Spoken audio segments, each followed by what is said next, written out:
and its people, I says, that is enough. I can't possibly be connected. Oh, well, Mr. Schneider, you can't quit, they said. Well, I says, yes, I can. I'm an individual, I'm going to quit, and I'm walking off the job. And he says, so I got arrested and casually told, well, you got to finish a job. And so I caved into that part, and I finished 3 weeks, and then at that time my father was dying, and I was allowed home, and I never went back for my paychecks. Don't intend to either. These people are beginning to show signs of being our utmost enemy. I'm talking about military people now engaged in training foreign troops on American soil, clearly against the Bill of Rights and the U.S. Constitution. It's why we formed a government, why our forefathers formed a government, a republic of these United States in the first place, way back 200 plus years ago. Because the drawing and quartering of soldiers, taxation without representation, law by edict, otherwise known as today's version, executive order, among other things. The very reasons that we became, in quote, free, a free republic, a free society, possibly one of the greatest nations to ever be a nation on this earth, were instilled in our founding fathers that are now so far away from the people now running our federal government structure. So I'm here today to touch upon a number of subjects. One being that these underground bases are roughly over 3 of them per state. There's now, instead of 12 prison camps, there's 39. That's almost 1 per state. They're building 2 prison camps every 7 months. They're building 2 underground military bases every year. Each one of these military bases, by the way, these underground military bases, they cost somewhere between $17 and $26 billion. They employ 1,800 to 10,000 workers each, in varying grades of skill.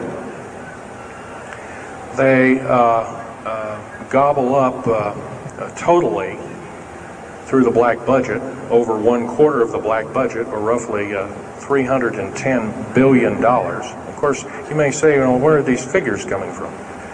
Well, the black budget, as we know it, in quote, black projects, which anything called black is significant of hidden from Congress, hidden from the American people, and very few people are even in the know about it at all.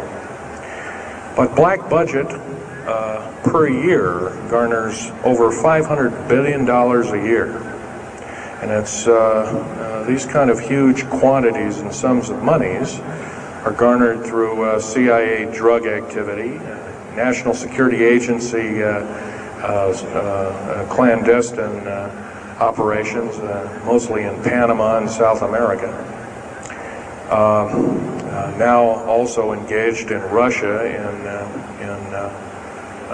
in bringing and refining strategic metals. By the way, you might want to ask, where's all these kind of interesting new metals coming from? Over here on the whiteboard we have the new periodic table. It's got 140 elements. Now in our high schools of today, I was in a high school about a week ago, I saw a new periodic table, it had 105 elements on it. Now somewhere, we're not being told the truth. We're being lied to at every turn and every corner. We're considered less than morons. So the government has made itself an entity, an independent taxing body, an entity into itself, and isn't accountable to anybody. Not even the so-called New World Order. They just go ahead and do everything willy-nilly as they please. There's nobody checking. don't have to worry about this. Occasionally there's a senator who pokes a nose in here and there, and that senator finds out either nicely or not so nicely that you don't do things like that. Now, if we're to gain a grip on our country, if we're to take our country back, we must first ask our public officials if they cannot tell us the truth, and we will impeach them, or they will be impeached, or they'll be tried as traitors. This is pretty stiff language. Already it's slowly beginning to trickle out and to occur to a number of people that this may be the only way out. Also, our founding fathers, George Washington, Patrick Henry, and a few of the other ones came up and said that you don't want to let the beast out of the box. And they were talking about a runaway government. You don't want to allow your government to become like England at that time. And so they warned us about this very same kind of thing. First of all, the United States is not a democracy. It's not a republic anymore. It should be a republic. That's to the republic for which it stands, one nation under God. Why we can't even pray in the public schools anymore. We have to have a Supreme Court judge or group of them, plus Janet Reno and company, among other things, telling us what to do. Interpret for us as if we cannot read with our own two eyes and understand with our mind. This, of course, is bad policy all the way around, and I guess I don't need to blow that by your ears. Okay, on another subject, I have a number of items up here at the table, one of which here is, if I can show it, is a heavy hunk of rock indeed. It has a weight of about a little bit more than a pound, 2.5 times the weight of uranium. It's not radioactive, can never be made radioactive. It's composed of earth, rare earth, clays, and powdered metals, as well as an alien element, mostly from crashed, retrieved flying saucers and those of the kind that have happenstance to crash in our deserts and backyards, so to speak. It's called mironite.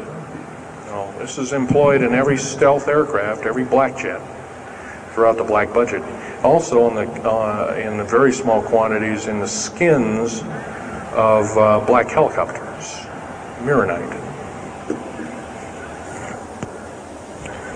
Here's another thing. Here's a piece of probably the purest titanium you'll ever hear or see.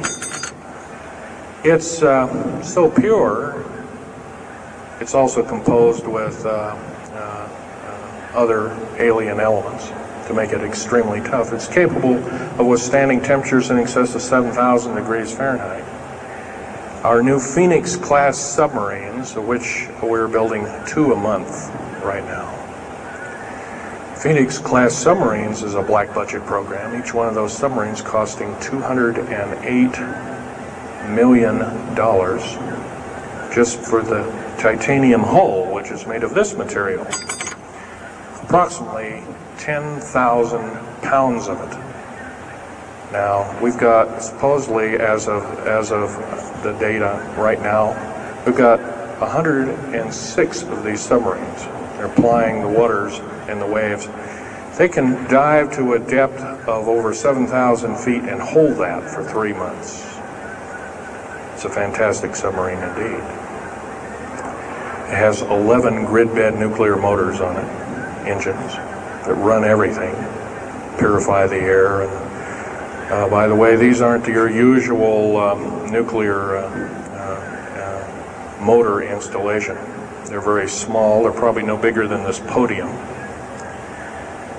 weighing less than 3,000 pounds, putting out as much as the equivalent of 3 aircraft carriers of the Enterprise class. But these Phoenix-class submarines are getting this metal. Now, where are we getting the metal? It's being stockpiled in a number of strategic locations.